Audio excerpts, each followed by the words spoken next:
Sintonizar. Isso. Aí. Pera. Sejam todos muito bem-vindos. Esse é o Resenhando Sonhos.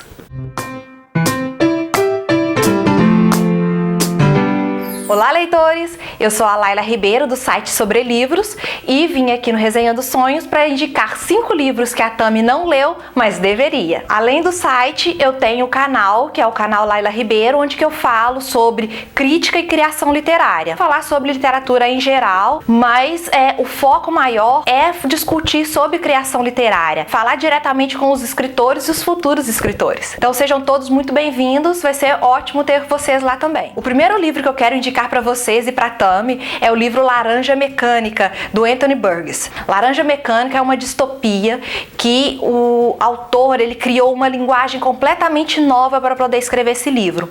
É uma gíria que a gente chama de Nasdaq. O livro ele é todo escrito nessa gíria.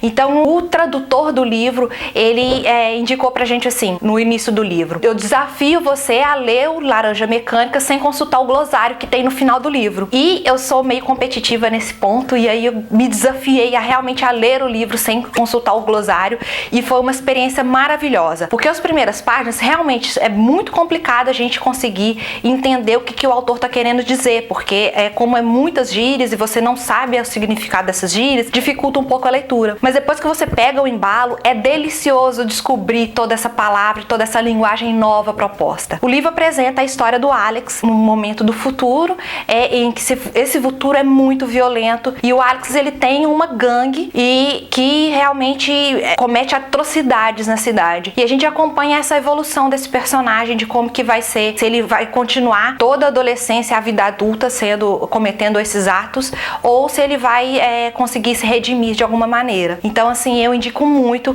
eu adoro mesmo esse desafio de ler o livro sem consultar o glossário, e eu indico para vocês também esse desafio. O livro foi adaptado pelo Kubrick para os cinemas, mas vale lembrar, gente, que o filme ele só mostra mais ou menos metade do livro, então tem muita história do Alex ainda por aí. O filme é uma excelente adaptação, a gente consegue imergir mesmo na história, mas eu torço muito ainda para que todo mundo leia o livro. O segundo livro que eu quero indicar é O Jogo do Exterminador, do Orson Scott Card. Desculpe se eu estiver falando errado o nome do autor. O livro é uma ficção científica maravilhosa. Todo mundo já deve ter assistido, né, o que foi adaptado recentemente para os cinemas, mas o livro ele é muito mais abrangente, é muito mais profundo. Tem toda uma discussão política que não apareceu no filme, e o livro ele apresenta a história do Ender, que é o terceiro filho de uma família. Nesse futuro, as famílias podem ter só 2 filhos, e os pais do Ender, ele desafiou mais ou menos o governo e teve o terceiro filho. Então ele já carrega esse estigma, né, de ser um peso para a família. Os 2 primeiros filhos, que são o Peter e a Valentine, eles são muito inteligentes, muito espertos, mas os 2 não conseguiram finalizar, não conseguiram entrar para a escola de guerra. E o Ender vai ter essa possibilidade, vai ter essa oportunidade incrível. Há muitos anos, o planeta foi invadido por alienígenas, né? Todo mundo lembra do filme dos Formics. Tá todo mundo esperando que vai ter uma segunda invasão. Então, o planeta inteiro está se preparando para essa segunda invasão. E as crianças que conseguem estudar nessa escola de guerra, elas são preparadas para serem generais, para poder lutar nessa guerra. Por que se são escolhidas crianças e não adultos para poder comandar esses batalhões? Todo mundo defende que o raciocínio da criança consegue se adaptar melhor ao espaço. Então é uma aventura maravilhosa. Infelizmente no Brasil a edição a gente consegue achar só em sebos, porque tá esgotado. A gente tá aí torcendo muito para que a Aleph publique. Eu tô fazendo uma campanha, a Aleph publique o Jogo do Exterminador, porque é uma história muito rica, muito linda e que tem discussões maravilhosas. Então fica aí a minha indicação. A minha terceira indicação é, na verdade, a minha série favorita. Para vocês terem uma noção, eu só leio um livro da Irmandade da Adaga Negra quando eu faço uma coisa muito legal. Isso quer dizer que quando eu faço alguma coisa, atinjo algum objetivo, é que eu me dou de presente a leitura do livro da Irmandade da Adaga Negra. Eu sei que é meio maluco, mas tem funcionado para mim como um incentivador. A última vez que eu li a Irmandade da Adaga Negra foi quando eu passei no mestrado. Então, para vocês terem uma noção do tanto que eu sou apaixonada com essa série e que vou lendo assim bem aos poucos. O próximo livro eu espero que vai ser que eu leia agora em janeiro, depois que eu passar na banca do mestrado, que eu for aprovada, que conseguir o título de mestre, enfim, em escrita criativa. Então, torçam torçam por mim. A série Irmandade da Adaga Negra é enorme. A autora, J.R.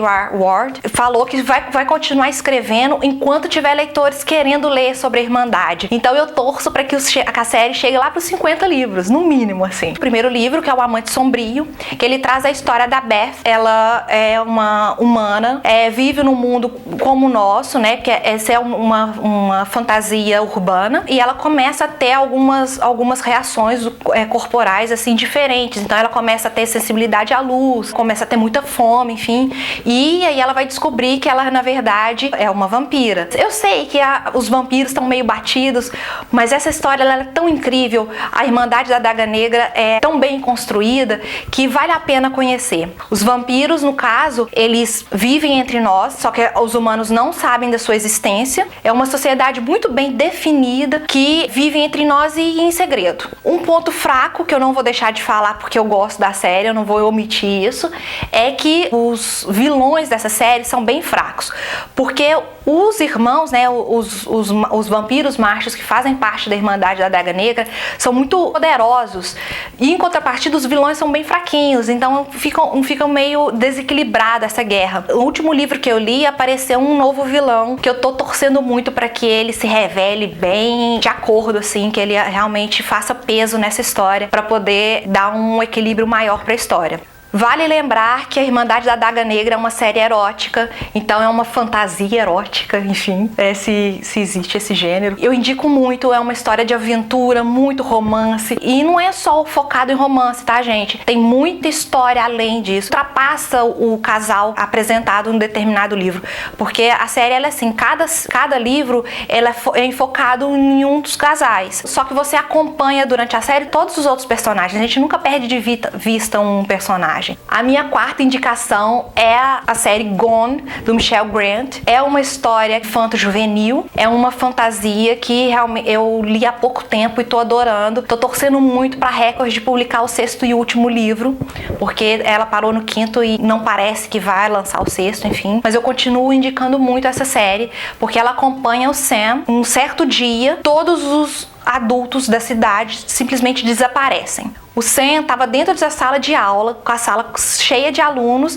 e de repente o professor dando a aula no meio de uma frase, e ele simplesmente desapareceu na frente de todo mundo, como se fosse um passe de mágicas. Eles procuraram por toda a cidade e não acharam ninguém acima dos 14 anos. E vocês podem imaginar o que acontece com uma cidade governada por crianças, né? O caos se instala num primeiro momento, e a série acompanha de como que essas crianças vão se adaptar a essa nova rotina, essa nova situação de viver por conta própria. E o mais importante, o que acontece quando uma criança atinge os 14 anos? Se elas vão sumir ou se elas vão permanecer na cidade. Então tem todo um mistério para saber o que foi que fez os adultos desaparecerem e entender mais como é que eles vão viver e se adaptar a esse novo cenário. É bem legal, principalmente porque algumas crianças vão desenvolvendo algumas habilidades especiais. Essas descobertas, essa nova adaptação é muito gostoso de acompanhar. A narrativa do Grant é maravilhosa, então eu indico muito. A quinta e última indicação é A Vida Como Ela Era, da Susan Beth Pfeiffer. Essa é uma história que está sendo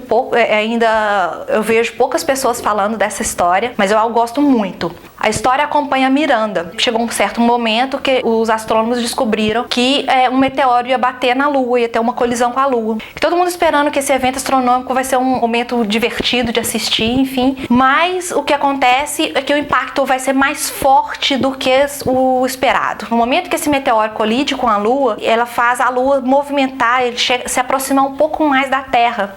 E como a gente sabe, isso vai acontecer uma série de eventos naturais, enfim, que vão se espalhar pelo planeta, matando milhões de pessoas. Vão desde tsunamis, erupções vulcânicas, enfim, eventos que vão destruir a vida de como a gente conhece. Então, quem vivia no litoral, por exemplo, acabou morrendo por causa dos tsunamis, teve problemas com plantações, enfim. E a gente acompanha tudo que vai acontecendo pelo diário da Miranda, que a Miranda vai escrevendo. É uma narrativa forte, a gente se envolve muito com o que está sendo apresentado, porque a gente acompanha o tanto que a Miranda vai passando fome, as dificuldades de viver numa realidade que a gente perde eletricidade, que não tem mais escola, que os hospitais estão uma loucura, o tanto de epidemias que acontecem. A narrativa narrativa é tão intensa que eu ficava comendo o tempo inteiro enquanto eu estava lendo, porque é muito difícil ver a Miranda passando tanta fome, então a gente acaba que se envolve demais com a história. Então fica aí a minha indicação para mais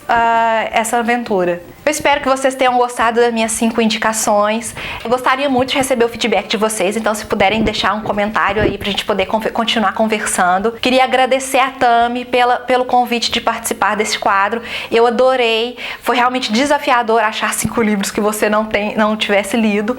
Então, eu queria agradecer mesmo. Foi realmente maravilhoso estar aqui com vocês, tá bom? Boa leitura!